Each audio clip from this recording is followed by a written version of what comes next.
Hi guys, this is Angela and welcome to my channel. Today I want to show you guys as well as review some of my favorite art books I purchased in October and November. These books range from children's books to art book to Japanese comic. If you're interested in my recommendations and my analysis of why the art in these books are great, keep watching and I hope you will find it helpful. So let's just jump straight into children's books. The first book is written by Blake Nuttall and illustrated by Charlotte Ager. This is the first children's book both authors have ever worked on, yet I think it's one of the finest I've seen in the past year. Every page is just exploding with refreshing creativity and fun. It's really rare to see new approaches to composition and art style, and I think Charlotte Ager's unique and imaginative take on illustration really makes me want to push my own boundaries and explore more possibilities of composing an image. The story is very lovely as well. It will inspire curiosity to young readers and will remind older readers of the wonder of the universe.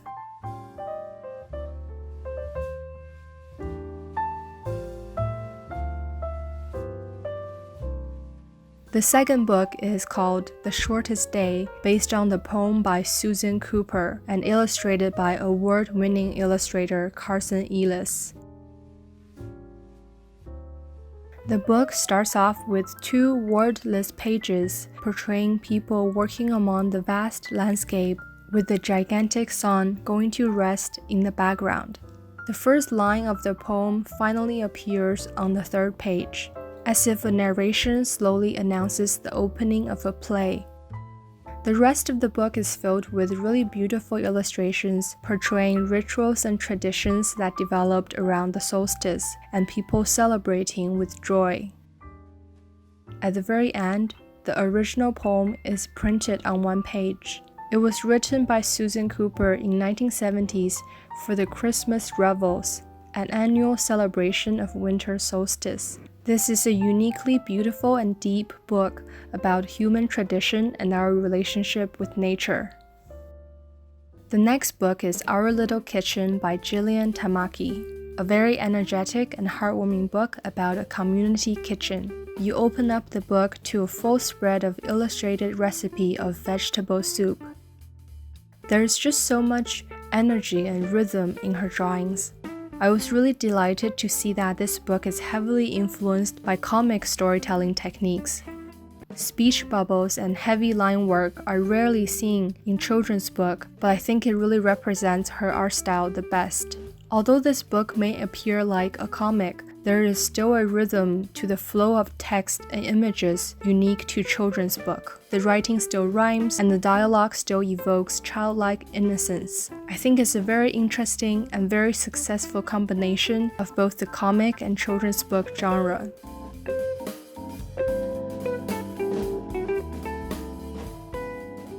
At times, this book almost feels like an animated short film with sound effects and cutting between different subjects that feels like a fast-paced montage in an animated film. Gillian Tamaki is my favorite contemporary comic artist in the West. Ever since she started working on children's books, I've been very excited to see what she will do.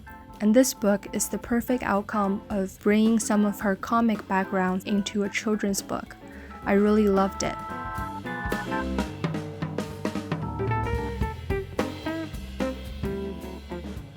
Our Little Kitchen is actually Tamaki's second children's book. The first ever children's book she did was They Say Blue, which has a very different visual approach than Our Little Kitchen. In this book, she used acrylic paint on watercolor paper, and beautiful colors flow across the page. Her drawings are still very animated and full of movement.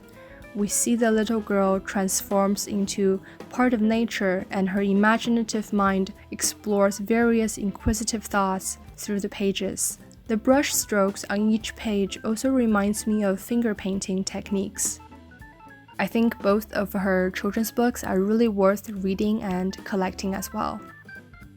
The next book is What We'll Build by Oliver Jeffers, who is probably the most recognizable and well-known children's book creator in the past 10 years. The book opens with his familiar style of characters and props against white background, and very soon it evolves into an explosion of imagination and color on the pages.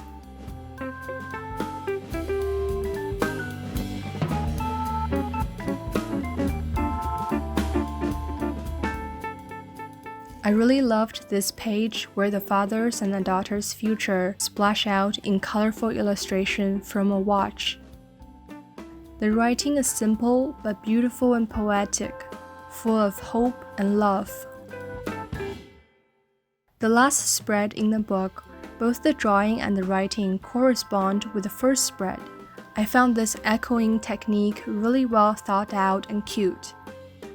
The cover illustration can be spread open to a beautiful landscape, and the little fox character that appears time to time is also very adorable. I have 3 more of Oliver Jeffers' books in my Vancouver bookshelf. The first one, The Heart and the Bottle, is a bittersweet story about a girl dealing with the grief of losing a loved one. And at the end, she finally moves on in life, carrying the love and curiosity that person inspired in her. The second book is about young friendship. It's really cute and silly at times. What I really loved is the style of illustration and his various unconventional ways of composing a page.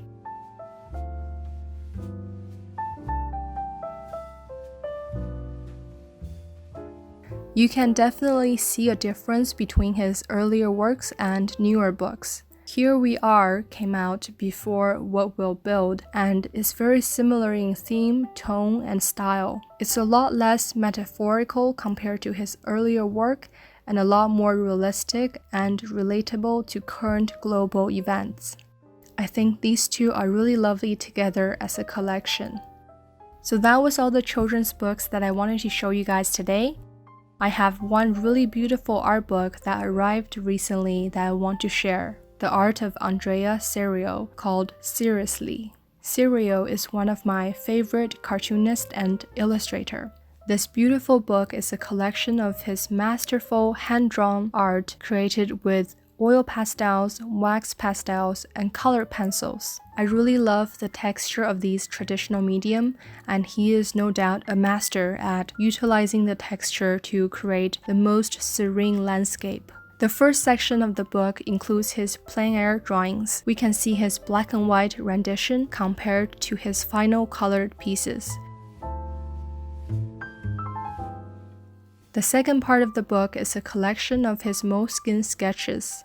It's so inspiring to see how much beauty he can capture on a small sketchbook, and inspiring to see how he's actively drawing his surroundings.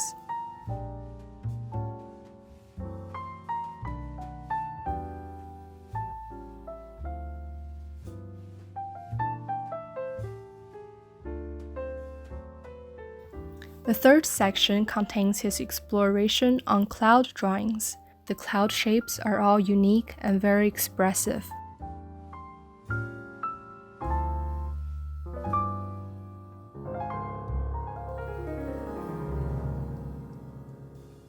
The fourth section is comic. It includes work he has done as a cartoonist in Europe. He is great with abstracting shapes and creating movement with his composition. Interesting lighting and long shadows play a really big part in his composition. They also help create more interesting color palettes.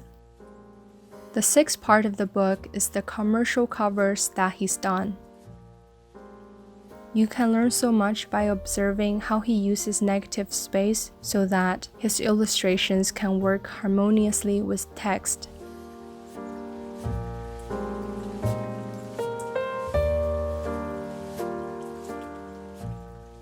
It's so cool to see him doing commercial work uncompromisingly with his own style. The last section includes work he's done for music album covers. It's really nice to see line sketch side by side by the final. And as we reach the very back of the book, we see that a little index booklet is attached separately. It labels all the work that appear in this book, as well as indicating what art medium he used for each drawing.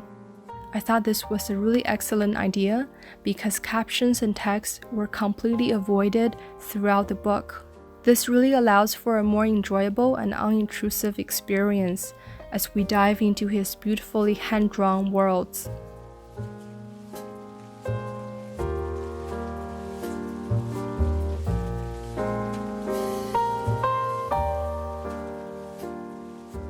The next book I want to introduce is called The Man Without Talent, or in Japanese, Muno no Hito by Yoshiharu Tsuge. This book is an example of a literary genre in Japan called I-novel.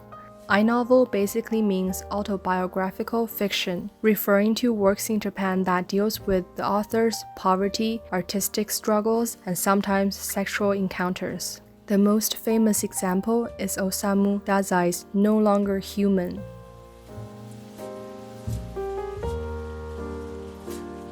As you can see, the drawing style as well as storyboarding is very different from our common perception of what a Japanese manga is. We linger on panels of just landscape, shapes, silhouettes, and he focuses on establishing the passage of time and emotion. All of these techniques resembles more of a literary approach to storytelling. This style of comic is more commonly seen in graphic novels in the West, but it's a very well-established genre in Japan, targeting mature and often male readers. The story of this book is very slow and almost boring. It focuses less on the plot but more on the emotional state of the main character through his failures and various disappointing jobs. I really love exploring different ways of storytelling, so it was really beneficial for me to go through this book and analyze how a comic can effectively convey literary themes. The final book, or a comic series, that I want to show you guys is this 3-volume Japanese comic called Mizuwa Umini Mukatte Nagareru. This comic won the Tezuka Osamu Cultural Prize New Curator Award in 2020. Tezuka Osamu Bunkasho is the most important comic prize in Japan. If a book has won this award, it's almost a guarantee that it's very good.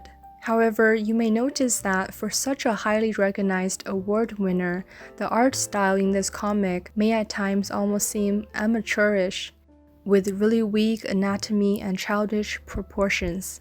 But don't let this affect your opinion of this book yet.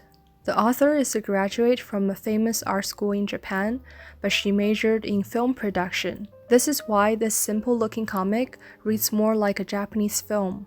If you're familiar with the pacing and subtle but refined sensibilities of Japanese cinema, then you will appreciate this book as well.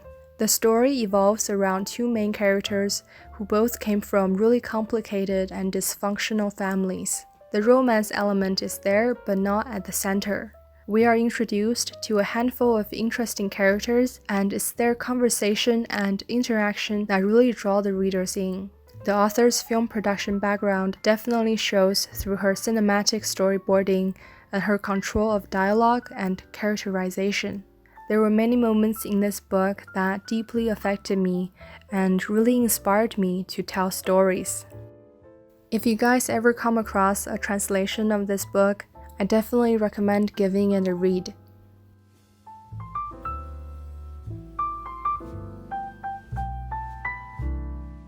So that's all the books that I wanted to show you guys today. Let me know in the comments section if there was a book or two that really piqued your interest.